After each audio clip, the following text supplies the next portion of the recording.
क्या आप जानते हैं कि माता सीता को जो विरह की वेदना भोगनी पड़ी थी वह उन्हीं के कर्मों का फल था। आज इस एपिसोड में हम उसके पीछे की कहानी सुनेंगे। एक दिन सीता अपनी सखियों के साथ उद्यान में खेल रही थी। वहां उन्हें दो तोते बैठे दिखाई दिए जो बड़े ही सुंदर थे। वे दोनों पक्षी एक वृक्ष की डाल पर बैठकर बड़ी मनोहर कथा कह रहे थे।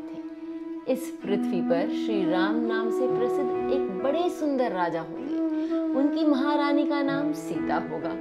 श्री रामचंद्र जी बड़े बुद्धिमान और बलवान होंगे तथा समस्त राजाओं को अपने अधीन करके सीता के साथ 11 वर्षों तक राज्य करेंगे। धन्य है जानकी देवी और धन्य है श्री राम जो एक दूसरे को पाकर इस लोक में आनंद पूर्वक विहार करेंगे।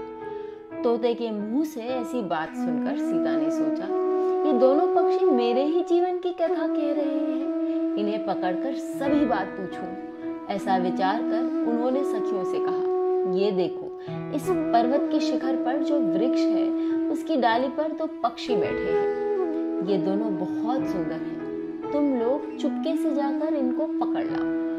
सखियां उस पर्वत पर गईं और दोनों पक्षियों को पकड़कर ले आईं।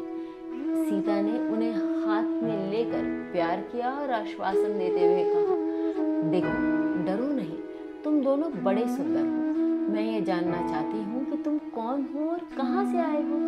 राम कौन है और सीता कौन है, तुम्हें इनकी जानकारी कैसे हुई। सीता के इस प्रकार प्रेम पूर्वक पूछने पर उन दोनों पक्षियों ने कहा, देवी, वाल्मीकि नाम से प्रसिद्ध एक बहुत बड़े महर्षि हैं। हम लोग उन्हीं के आश्रम में रहते हैं। महर्षि ने एक बड़ा मधुर काव्य बनाया है जिसका नाम है रामायण। उनकी कथा मन को बहुत प्रिय लगती है।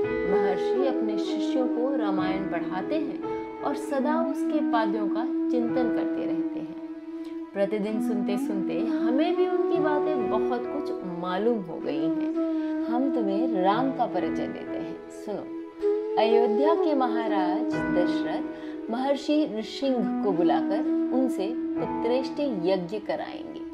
उस यज्ञ के प्रभाव से भगवान विष्णु उनके यहाँ 4 शरीर धारण करके प्रकट होंगे। ये 4 भाई क्रमशः श्री राम, भरत, लक्ष्मण और शत्रुघ्न के नाम से प्रसिद्ध होंगे। देवांगनाएं भी उनकी उत्तम लीलाओं का गान करेंगी। श्री राम महर्षि विश्वामित्र के साथ मिथिला पधारेंगे और राजा जनक के यहाँ रखा हुआ शिव जी का धनुष तोड़कर लक्ष्मी स्वरूपा सीता के साथ विवाह करेंगे। उनके अन्य 3 भाइयों का भी विवाह मिथिला में ही होगा। सुंदरी, ये तथा और भी बहुत सी बातें हमने महर्षि वाल्मीकि के आश्रम में सुनी है। तुमने जो कुछ पूछा था हमने वह बता दिया। अब हमें छोड़ दो, हम दूसरे वन में जाना चाहते हैं। पक्षियों की बातें सीता के कानों में अमृत की वर्षा कर रही थी। उन्होंने कुछ और सुनने के लिए पूछा, श्री रामचंद्र जी कैसे हैं? उनके गुणों का वर्णन करो। तुम्हारी बातें मुझे बहुत प्रिय लग रही हैं। सीता के प्रश्न सुनकर तोते की स्त्री ने समझ लिया कि ये जनक नंदिनी ही है। फिर तो वह उनके चरणों पर गिर पड़ी और बोली, श्री रामचंद्र जी का मुख कमल के समान सुंदर है। श्री रामचंद्र जी का रूप कितना मनोहर है, इसका वर्णन मैं क्या कर सकती हूँ। जनक किशोरी सीता धन्य है जो रघुनाथ जी के साथ हजारों वर्षों तक प्रसन्नता पूर्वक रहेंगी। किंतु सुंदरी, तुम कौन हो जो इतने प्रेम के साथ श्री रामचंद्र जी के गुणों का वर्णन सुनती हो।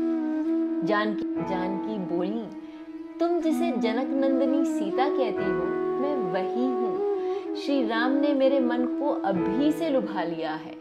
वे यहाँ आकर जब मुझे ग्रहण करेंगे तभी मैं तुम दोनों को छोड़ूंगी।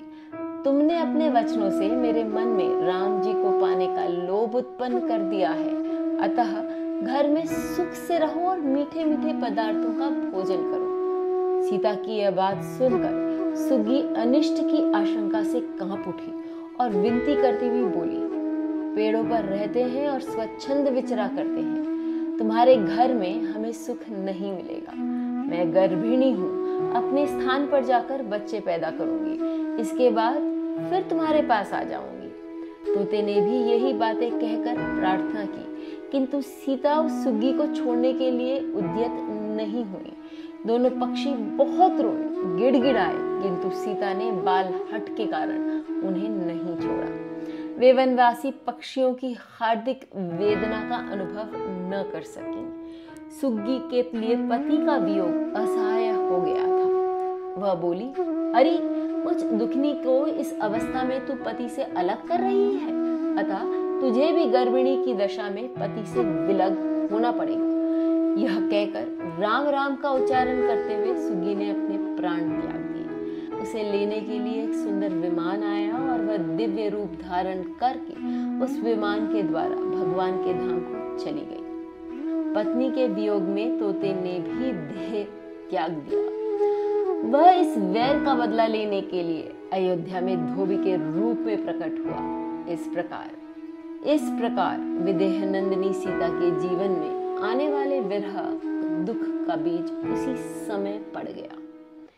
एक बार फिर इस कहानी के माध्यम से हम ये देखते हैं कि सनातन में यही सिखाया जाता है कि कोई भी व्यक्ति अपने पापों के फल से छुटकारा पा नहीं सकता, फिर चाहे वो माँ सीता ही क्यों ना हो।